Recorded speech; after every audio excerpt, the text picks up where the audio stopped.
entendido, algo que tal vez hemos hablado en innumerables momentos, ¿cierto? Pero yo creo que no está de más decir, hermanos, que estamos viviendo momentos peligrosos. Tiempos que la fe está siendo nuevamente atacada y siempre a lo largo de la historia vemos el mismo patrón, que cada ciertos momentos de la historia siempre la fe cristiana es atacada. Una de ellas, inicialmente, ¿cierto? Vimos anteriormente en Nicea con el arrianismo, vimos que las implicaciones que tiene y las doctrinas que pasaba a llevar esta doctrina herética, ¿cierto? Esta doctrina que hizo tanto daño en ese tiempo, en ese siglo, ¿cierto? Posteriormente también, la semana pasada, estuvimos viendo el concilio, ¿cierto?, de Éfeso.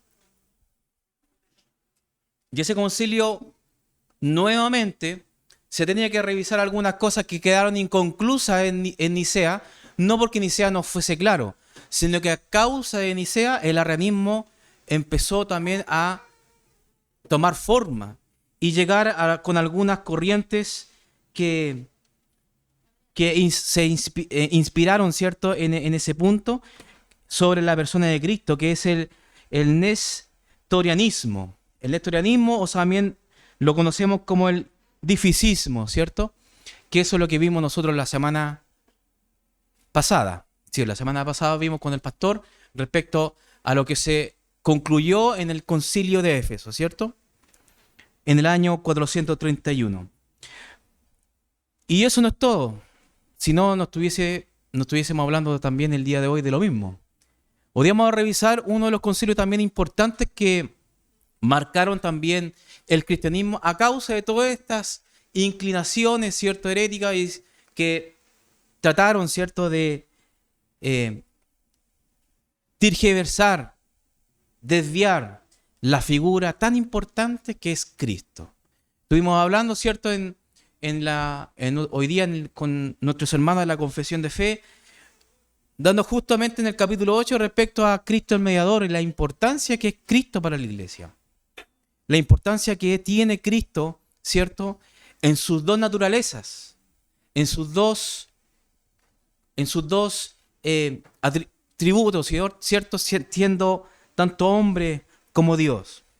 Pero en el concilio de Calcedonia, ¿cierto?, que fue en el 451, vamos a revisar lo que también en este tiempo tuvo que pelear, tuvo que batallar, tuvo que debatir, tuvo que enfrentarse la iglesia, ¿cierto? Y para eso vamos a tener que tener un contexto más o menos de lo que ocurrió, ¿cierto? Para saber qué puntualmente se revisó.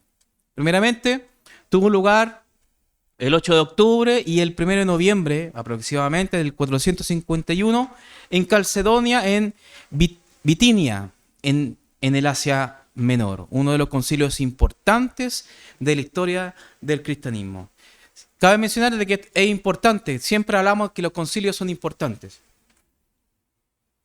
y que hubieron momentos, ¿cierto?, en que impactaron y defendieron la fe. Por eso en la historia del cristianismo vamos a encontrarnos con varios concilios y que no solamente el protestantismo la abraza, sino que también la historia del catolicismo, ¿cierto? Pero nosotros como protestantes, ¿cierto?, reformados, bautistas reformados, calvinistas e históricos, nosotros también consideramos que el concilio de Calcedonia fue importante y fue preciso y detonante en el momento que estaba sucediendo y que estaba haciendo la fe. Reconocido por el catolicismo romano y por el protestantismo, ¿cierto? Sabiendo de que nosotros somos parte, y hemos hablado innumerables veces, del protestantismo. Venimos de esa línea teológica, desde las 5 solas, ¿cierto?, de Martín Lutero, de la Reforma Protestante. No es reconocido por la Iglesia Ortodoxa Oriental y la Iglesia de Asiria Oriente. Y esto también generó un cisma, un revuelo, un golpe, un quiebre, ¿cierto?, en la composición de ese momento de la Iglesia Ortodoxa, de la Iglesia que se estaba componiendo, ¿cierto? ¿Qué fue lo que se discutió o lo que se revisó? Que es lo que realmente a nosotros nos interesa, ¿cierto? Vimos lo que era Nicea, vimos lo que era Éfeso, ¿cierto? Y vamos a ver también ahora lo que es Calcedonia. Se revisó la doctrina del monofisismo, del griego monos, que es uno, ¿cierto? Y Piscis o Sifis, ¿cierto? Que es naturaleza en griego. Enseñanza que negaba que Cristo tenía dos naturalezas y solo una, o sea, la divina. O en otras palabras, como que la propia naturaleza de Cristo, que tenía humanidad, la divina como que la absorbió. ¿Correcto? Doctrina que fue defendida por Eutiques. También se conoce el monofisismo como el eutiquicismo, ¿cierto? Que es exactamente lo mismo, siempre se da el nombre del autor que defendía estas doctrinas. Eutiques fue un monje también griego que fue ordenado como sacerdote y tenía particularmente la potestad, el liderazgo o también la posibilidad de participar en estas discusiones teológicas. Era importante este hombre. Tenía esa facultad. Hay que reconocer, ¿cierto?, que anteriormente en Éfeso fue en el escenario de la iglesia de Antioquía. En este caso, lo que sucedió en Calcedonia fue en la iglesia de Alejandría. Llevó de forma extrema al punto de manipular la enseñanza de Cirilo de Alejandría, declarando que la humanidad, en este caso de Cristo, es una humanidad distinta a la nuestra. Y yo creo que ese punto que tenemos que ponerlo en cuenta en nuestro apunte, ¿cierto? De que ellos creían que si bien era hombre, pero la divinidad lo absorbió, por lo tanto, era totalmente distinto a nosotros. Y eso nos muestra, ¿cierto? Vemos un golpe inmediatamente a las doctrinas fundamentales del cristianismo.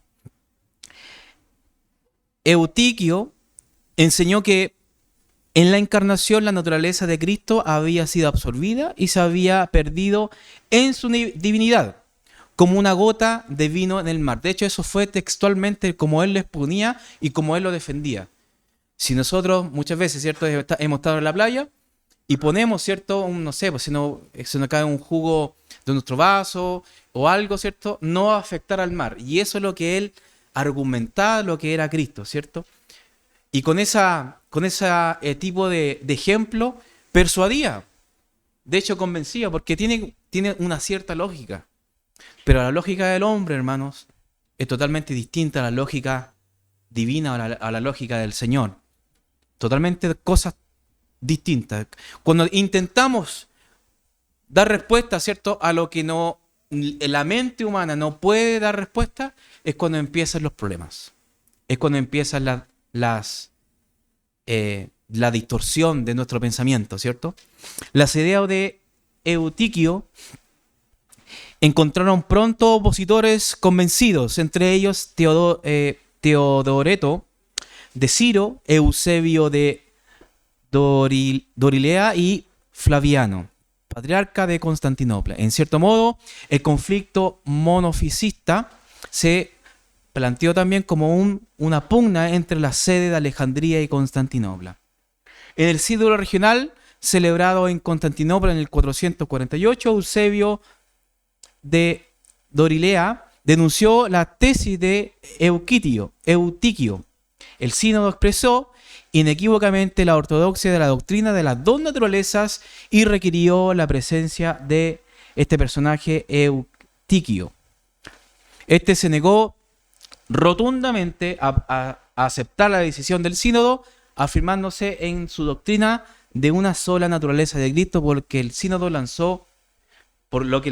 ¿cierto?, como resultado, lo declaró anatema contra él y sus partidarios. Recordemos también un poquito de Éfeso respecto al nestorianismo, que el concilio de Éfeso fue realizado en el 431. Se consideró la enseñanza nestoriana del difisismo como herejía, donde también la divinidad de Cristo, ¿cierto?, al igual que aquí en Calcedonia, estaba nuevamente siendo revisada. Entonces, en este tiempo, hermanos, nos damos cuenta de que la persona de Cristo es la que estaba en este tipo de escenario, ¿cierto? Se estaba revisando, se estaba siendo estudiada, ¿cierto? ¿Qué era Cristo? Algo que los apóstoles, ¿cierto? Y la propia palabra del Señor nos confirma su deidad y también su humanidad.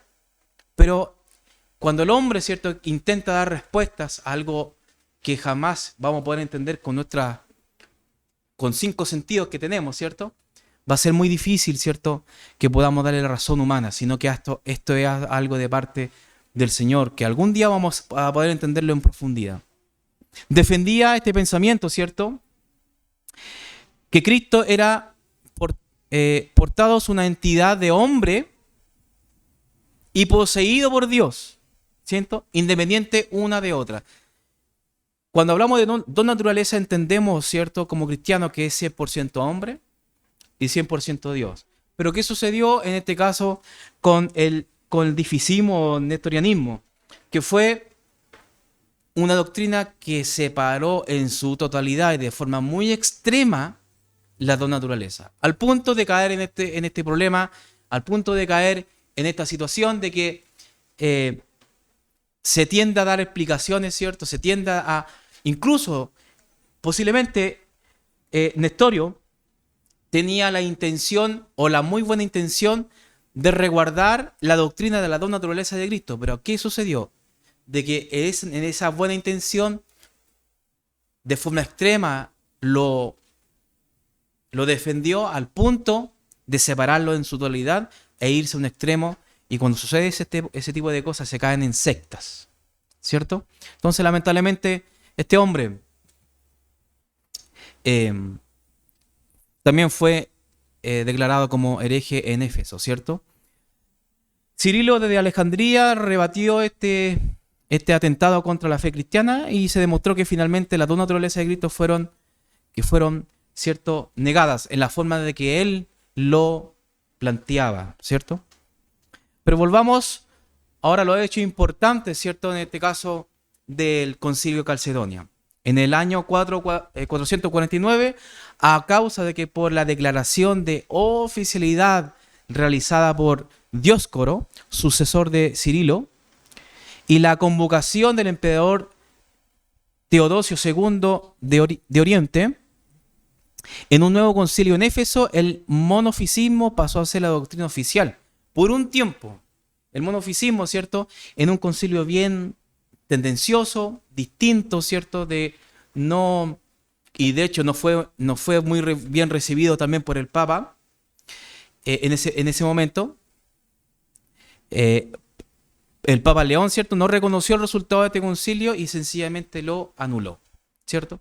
Entonces, por un tiempo el monofisismo pasó a ser algo oficial, pero gracias a la providencia de Dios, ¿cierto?, fue encontrado no correcto y finalmente fue anulado. La muerte de Teodosio II en el 450 produjo un giro en la situación, ¿cierto?, y fue sucedido por Pulqueria.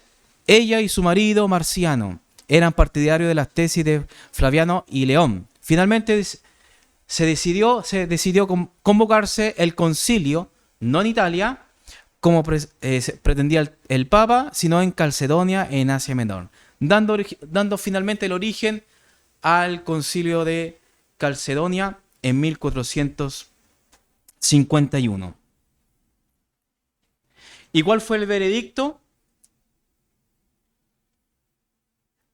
¿Cierto? Siempre se hablaba en latín, se dice inconfuse e immutabiliter. No soy experto en latín, ¿cierto? Pero eso quiere decir que inconfundible e inmutable para lo que es el monofisismo. Indivise e inseparabiliter. O sea, ¿qué quiere decir eso? Que es indivisible e inseparablemente. En este caso, para los nestorianos.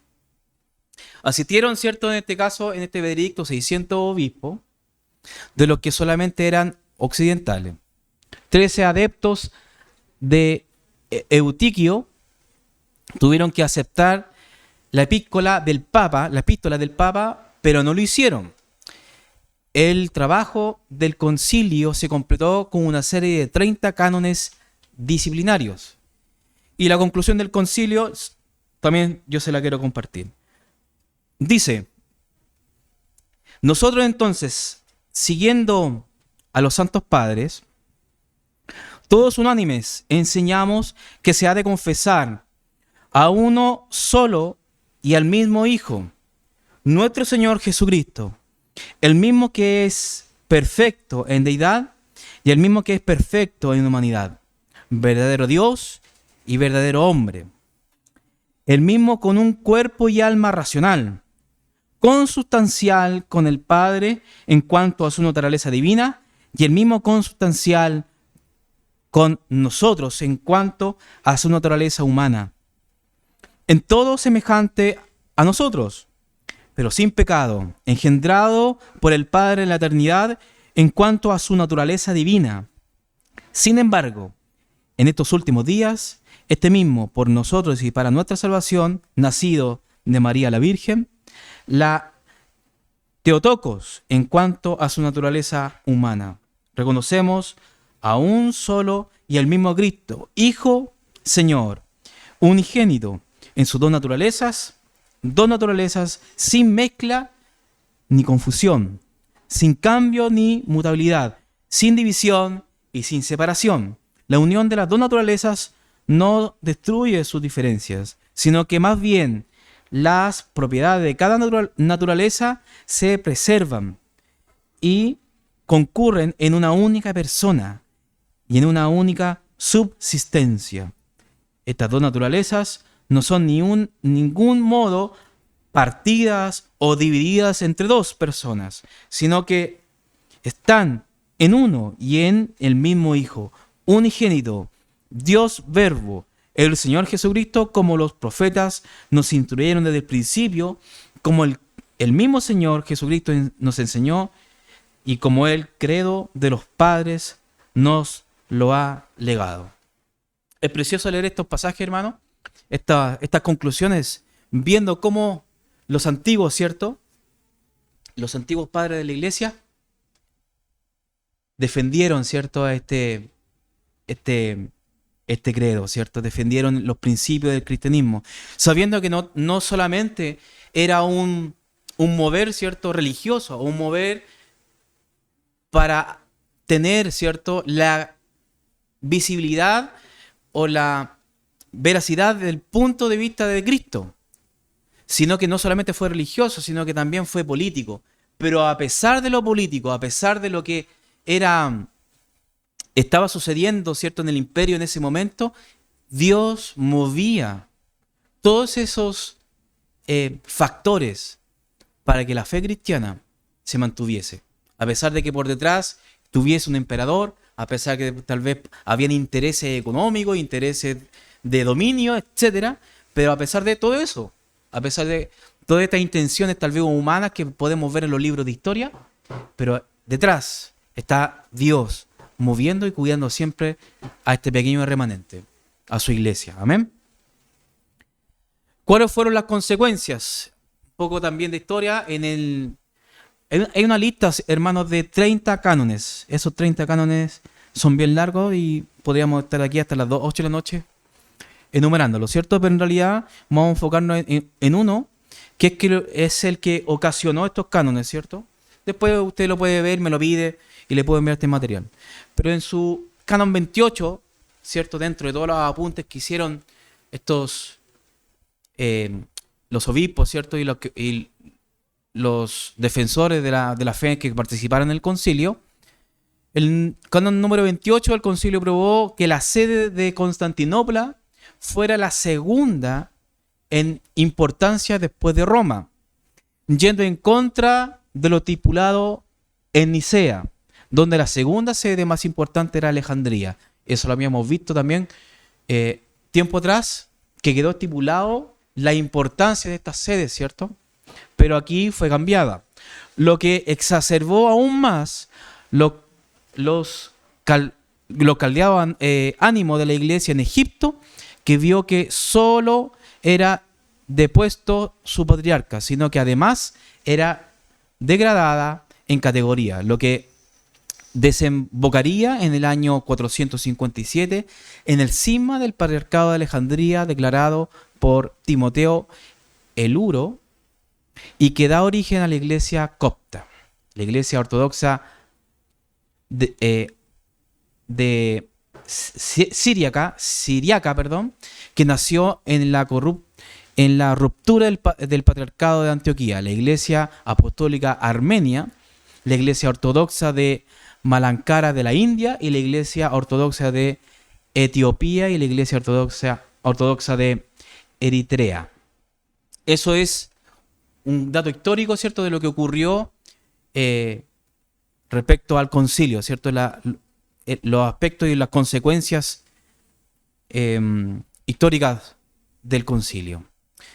Bueno, y esto más o menos para poder, hermanos, concluir, porque es algo que podemos nosotros entender, podemos revisar, ¿cierto? Y seguir hablando respecto al concilio, pero ¿de qué nos sirve esto para nosotros, ¿cierto? Sacando conclusiones como lo que estamos viendo ahí, hermanos. Porque a pesar de que la Biblia es clara, a pesar de que tal vez podemos identificar inmediatamente la humanidad y también la deidad del Señor, para ese entonces, por sencillamente la mente humana, ¿cierto?, y la maldad que yacen estos hombres falsos profetas, es cuando se manipula el nombre de Cristo.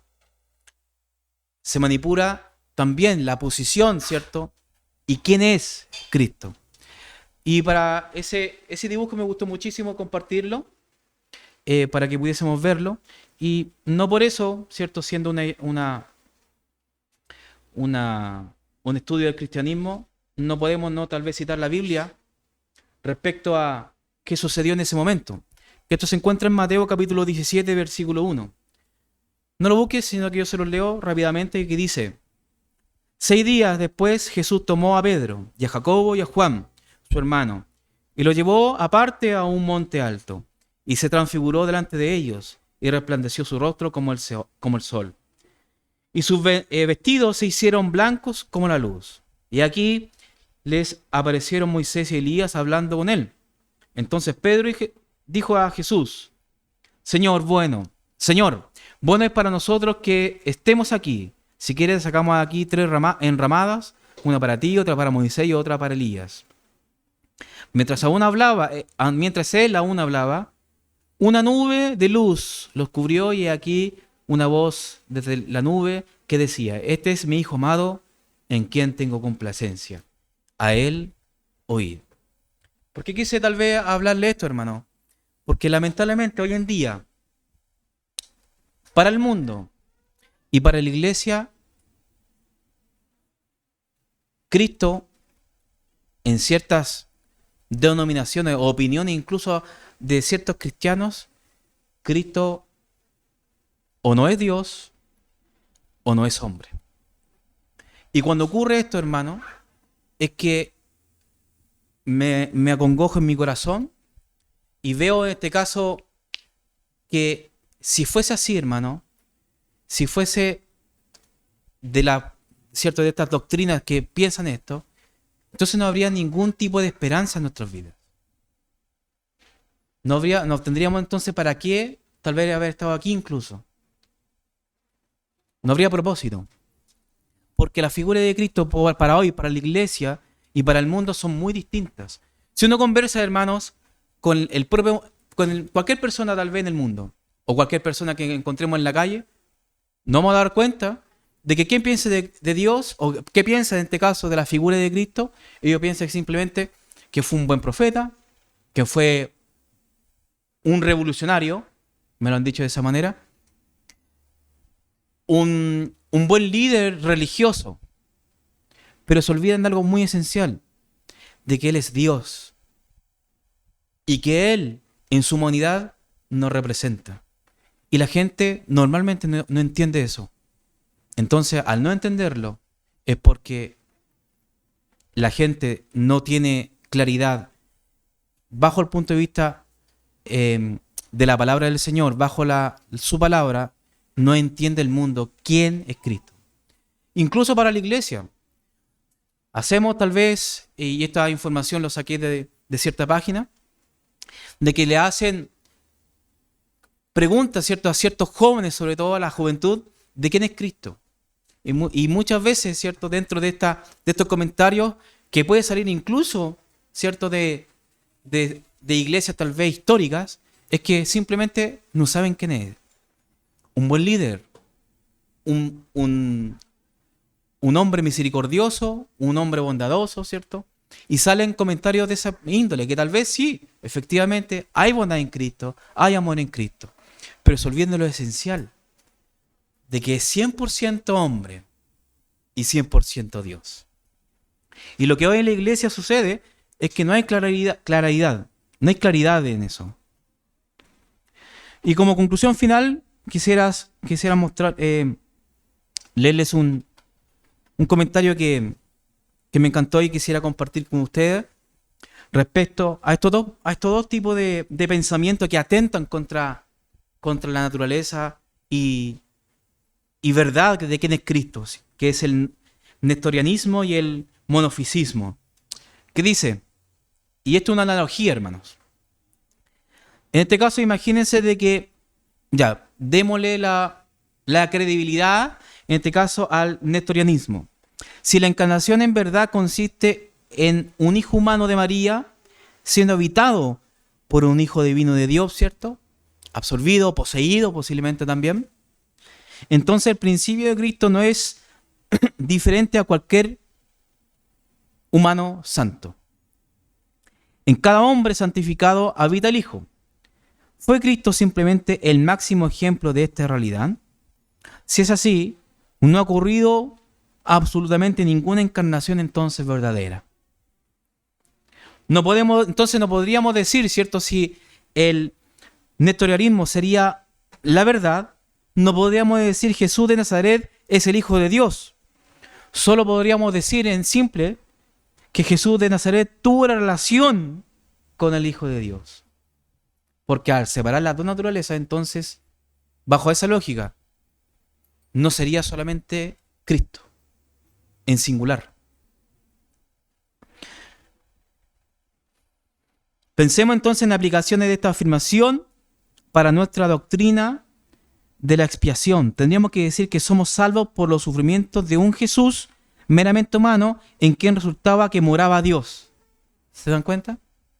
Que nuestro discurso tendría que cambiar inmediatamente. Porque sabemos que el que murió por nosotros es Jesucristo, Cristo. Pero al reinar, imagínense que al darle esta credibilidad temporal, ¿cierto? Para ponernos solamente en la posición, en esta hipérbole, ¿cierto? Que estamos haciendo en este escenario solamente de ejemplo, si el nestorianismo sería real, entonces tendríamos que siempre hablar de la no naturaleza de Cristo, por separado. Que la versión de Cristo, configurada, ¿cierto? Y dentro de ella, el Hijo de Dios. Ahí nos damos cuenta que es un discurso totalmente distorsionado que no se entiende, ¿cierto? Porque en realidad Cristo es una persona, con dos naturalezas. ¿Correcto? ¿Acaso eso no llevaría inevitablemente a creer que el sufrimiento humano, tal vez el nuestro, puede expiar nuestros pecados? Porque entonces la figura de Cristo no sería completa. ¿Se dan cuenta? Entonces nos damos cuenta de que algo, en este caso, con el nestorianismo no tendría lógica alguna con la enseñanza apostólica. Pero ahora, si pensamos en el monofisismo, poniéndonos también en esta analogía, ¿cierto? En este ejemplo de que ya, perfecto, démosle entonces la credibilidad temporal solamente para ponernos en esa posición y ver la escritura bajo el punto de vista monofisista. Sería si la humanidad de Cristo se perdió, ¿cierto?